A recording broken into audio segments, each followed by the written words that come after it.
welcome to the deep dive. So, today we're tackling a really common puzzle for anyone managing properties on Airbnb or similar sites. How do you actually set the right minimum night stay? Sounds simple, maybe, but if you get it wrong, well, you end up with this messy calendar just full of gaps that really kill your revenue. Our mission today is to unpack the strategies, specifically the local first approach from Planbnb. They manage Airbnbs over in Kavala, and we want to see how their system helps hosts avoid that whole, gap-filled calendar problem. Yep. Okay, so let's maybe start with a common mistake. A lot of individual hosts, right, they just set a flat minimum. Maybe 2 nights, all year. Feels flexible, I guess, like you're catching every possible booking. Yeah, flexible feels right, but as Planbnb found out, it often hides this huge unseen cost, basically lost revenue. It's like leaving cash on the table or, leaving it in those empty nights on the calendar. The sources had a great example. Imagine you take a 2-night booking, say July 15th to the 17th, okay, and then you grab another one, July 20th to the 22nd, smack dab in peak season. You've just blocked off any chance of booking those 3 nights in between July 17th to the 20th. That's prime time, and that revenue is just gone. You won't get it back. Wow, yeah. That really paints a picture. It's so easy to miss those invisible gaps when you're just trying to get any booking confirmed. Yeah. So if that flat rate thing is such a pitfall, what did Planbnb actually do? How did they figure out a better way? Well, they definitely realized that a static approach just wasn't going to cut it. They needed something dynamic. So they developed this local first strategy. It's really tailored, not a one-size-fits-all deal at all.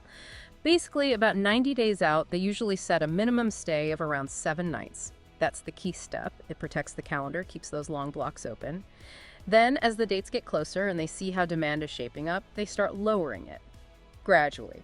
Maybe down to 5 nights, then 4. But they very rarely go below 3 nights.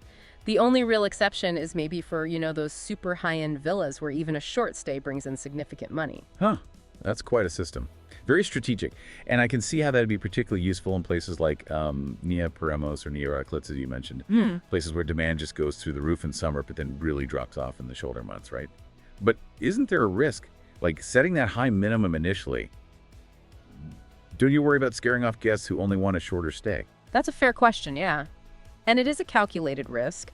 But the idea is by starting longer, you attract, a different kind of guest. People who plan further ahead, looking for a proper stay. Often, maybe higher quality guests too. Then, when you lower the minimum closer to the date, you're perfectly positioned to catch that last-minute crowd. But you haven't sacrificed your calendar integrity early on. It's about getting the right booking for the right time. Right, that makes sense. Strategic layering almost. Yeah. Okay, beyond just filling the calendar efficiently, what other sort of headaches do those really short stays cause? Is it just about lost income, or is there more to it? Oh, absolutely more. Think about the logistics.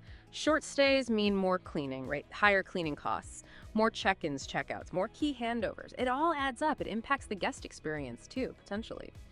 Planbnb, for instance, they completely avoid one-night bookings, just nope.